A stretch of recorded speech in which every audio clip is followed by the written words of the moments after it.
Sherman Goldenberg here, RV Business Magazine, with Darryl Searer, president of the RVMH Hall of Fame. Nice to see you. Good to see you, Sherman. We're here in particular to talk about a new twist in the Elkhart RV Open House. Yeah, new twist for the Open House and for the Hall of Fame. And something that's been a long time coming in a lot of ways, and that's a central role for suppliers at the Hall of Fame and at the Open House. Something that's been in the works that people wanted a long time. How's it going? It's going fantastic. Interesting enough, you say a long time. It's been about 7-8 years that we've talked about this, and the answer was always no, it's not available because a couple months is Louisville show and the suppliers can show at Louisville. Well, then when Louisville went away, it changed the rules. And so this is the first year for the RVMH Hall of Fame to host the suppliers, and it's gone fantastic. Suppliers told me at the end of the first day, if they went home the next morning, the show was successful. Better than any show they've been at in some time. A little bit of a dimension. You've got them set up in a room. How many are in there? How many vendors? There's 82 vendors that have taken 106 booths. The booths are 8 by 10. They're 10 feet wide and 8 foot deep. And then we also have 4 RV type display trailers on the outside. That they use outside the building. Outside the building, which is another 4 booths. So there's 110 booths altogether. And it's been busy, you say? It's been very busy. So as the open house evolves, and as this idea evolves, I'm guessing, knowing you, that you're already starting to think about where it may go next.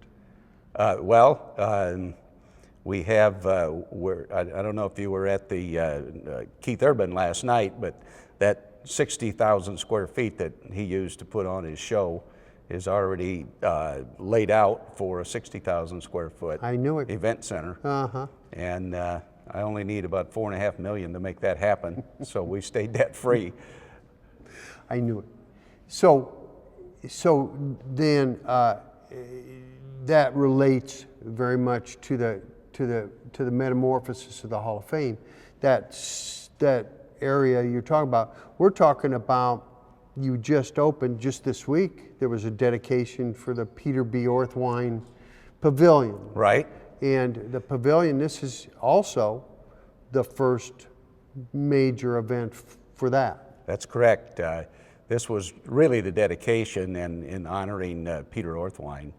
So I'm sure everybody knows it will be the Peter Orthwein Pavilion in his honor, and I couldn't be more excited about that. And so we already have 2 events booked for October for next month. One is the Midwest Super Show that's historically been in August. Has been moved to October so that he could take advantage of the new venue. And then we have another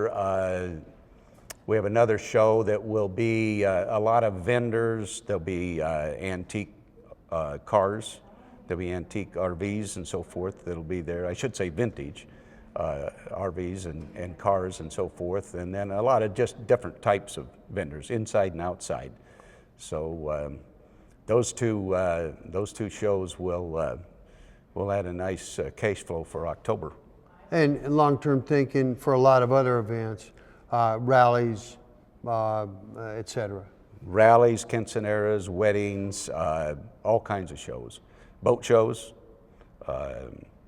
One of the, I won't mention any name, but one of the pontoon boat manufacturers that was here for a couple years, and then they weren't happy with the parking situation and so forth, and it was pretty tough to get units in and out, and they've already said, hey, you know, you got 6 doors on each side, you raise the doors up, we can pull our pontoon boats in, and when the show's over, we pull them out, and so they're really interested in coming back.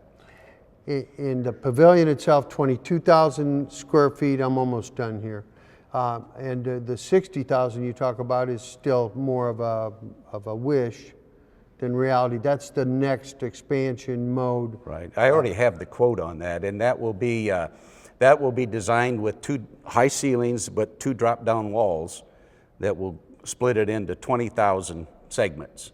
So you could actually have 3 20,000 square foot events going on at the same time, or you could pull one wall up and do a 20 and a 40, or pull both walls up and have 60,000, which would seat 4,000 people for dinner. You never let any dust settle. That's true. That's what you're known for. I mean, it was 3 years ago we put the vision together for phase 1 and phase 2, and phase 1 is now complete 3 years later. And the debt amazing. paid off. And we're debt free. The original debt when I first become president was paid off on March 25th, and then of course Thor picked up all the improvement costs, so we're debt free. I appreciate it, man. Okay. Thank you. Thank you.